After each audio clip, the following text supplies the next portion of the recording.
beta, ini beta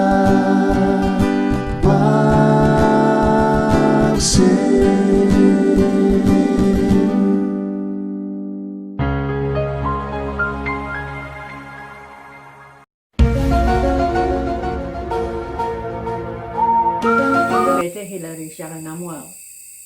Minggu yang lalu kita sudah cerita mengenai Naomi dan suaminya Elimelek yang mengalami kesulitan di Bethlehem, kota yang artinya rumah roti. Tiba-tiba ada kelaparan di sana dan mereka ambil keputusan untuk berangkat bersama dengan dua anak laki-laki mereka untuk menuju ke Moab. Mereka mengharapkan di Moab mereka boleh tinggal di sana dan boleh meningkatkan kehidupan mereka di sana. Tapi seringkali apa yang kita putuskan dan apa yang kita rencanakan tidak terjadi sesuai dengan apa yang kita pikirkan. Pada waktu mereka di sana, di dalam kitab Rut pasal yang pertama, kita menemukan bahwa tidak lama lagi setelah mereka sampai di sana, Elimelek meninggal dunia. Maka Naomi menjadi seorang janda. Tapi dia masih ada harapan. Dia masih ada dua anak laki-laki. Dan mereka sudah menikah dengan gadis-gadis dari Moab, Orpah dan Ruth. Tapi di dalam beberapa waktu, apa yang terjadi? Baik Mahlon maupun Kilion meninggal dunia. Jadi Naomi menjadi seorang janda yang tidak punya anak laki-laki lagi. Dia sendiri harus memakamkan dua anak laki-laki itu. Betapa sedihnya hati dia, pedih dan rasa kecewa, rasa frustrasi. Karena tidak ada yang bisa menolong dia. Dia tidak tahu apa yang harus dia lakukan. Dia seorang asing, seorang janda yang tidak ada dukungan dana atau sesuatu untuk menunjang kehidupannya di Moab. Maka dia ambil keputusan bahwa dia akan berangkat kembali ke Bethlehem. Dia ambil keputusan untuk berangkat kembali ke Bethlehem karena dia sudah dengar bahwa Tuhan sudah memperhatikan Bethlehem dan sudah ada makanan di sana. Jadi keputusannya berdasarkan berita yang sudah sampai di Moab. Tapi bagaimana dengan situasi ini? Dia bicara dengan kedua anak mantunya dan dia ajak mereka berangkat bersama-sama dengan Naomi ke Bethlehem. Nah, di dalam perjalanan mungkin tidak terlalu jauh, dalam kepedihan hatinya, Naomi masih memikirkan masa depan dari dua anak mantu ini. Kalau seandainya mereka ikut dengan dia sampai di Israel, nasib mereka akan sama dengan dia yang dia alami di Moab. Mereka akan menjadi janda, tinggal di tanah orang lain, dan mereka di dalam keadaan bahaya karena mereka dari bangsa yang merupakan musuh dari orang Israel.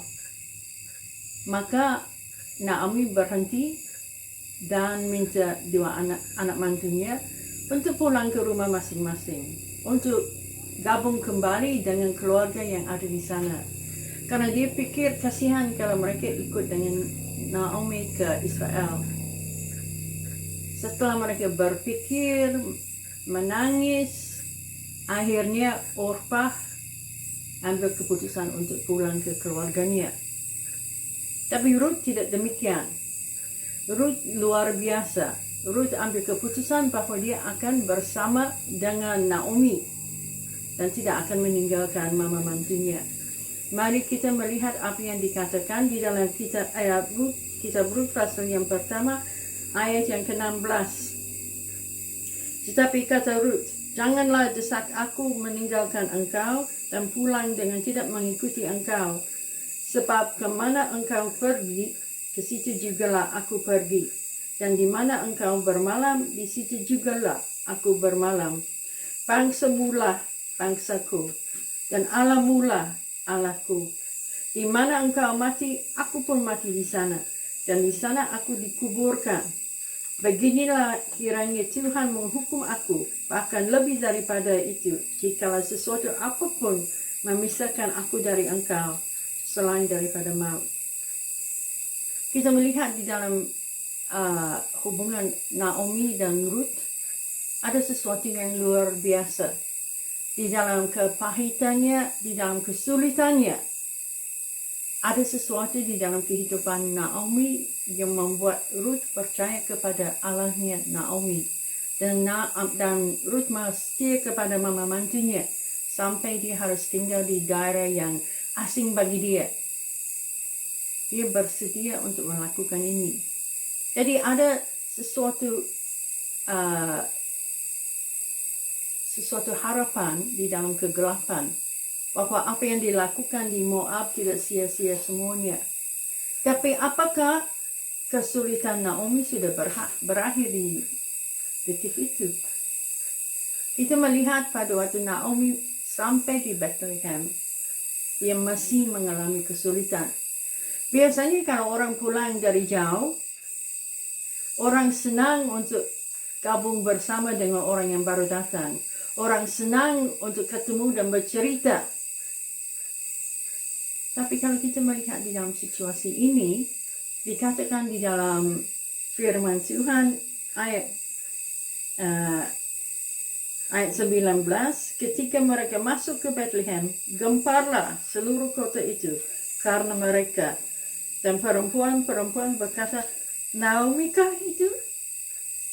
Jadi kita melihat di sini, bukan sukacita sebenarnya pada waktu Naomi sampai di kampung halamannya, di tempat sanak saudara tinggal.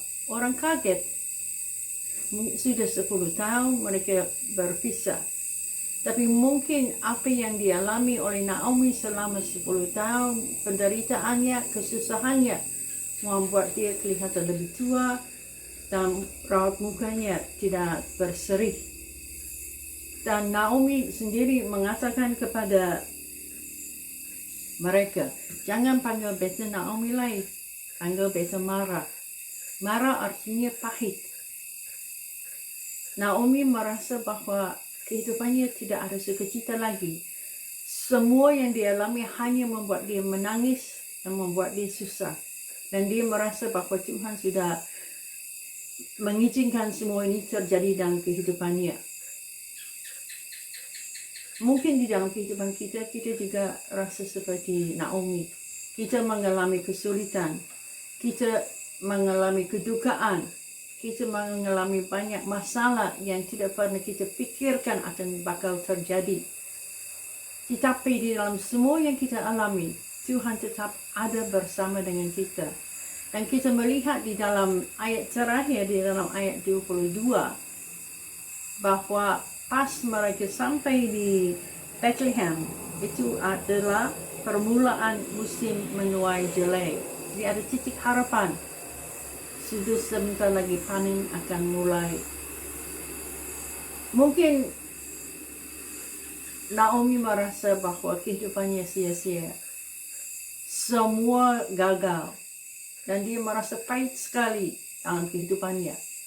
Tetapi di dalam apa yang dia alami, dia tetap menjadi satu kesaksian bagi Ruth.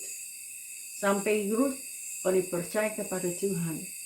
Jadi kita harus mengerti, walaupun kita mengalami banyak kesulitan, kalau kita tetap berpegang kepada Tuhan, Tuhan akan memakai kita untuk menguatkan orang lain. Dan orang lain bisa percaya kepada Tuhan, karena mereka melihat bagaimana kita tetap setia kepada Tuhan. Mari kita berdoa. Bapa kami yang bertata di kerajaan surga, Engkau tahu kesulitan-kesulitan yang kami hadapi pada saat ini. Ada yang sakit, ada yang duka cita, ada yang tidak tahu apa yang harus dilakukan di dalam kehidupannya. Rasa begitu susah Tuhan, tapi kami percaya kepada Engkau bahwa Engkau hadir. Engkau dapat menjamah kami satu demi satu.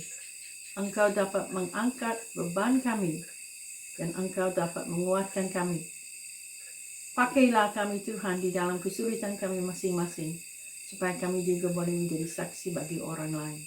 Dan kiranya Engkau menguatkan kami dan memberkati kami. Kami berdoa dan mengucap syukur di dalam nama Tuhan Yesus Juru Selamat kami yang hidup. Amin.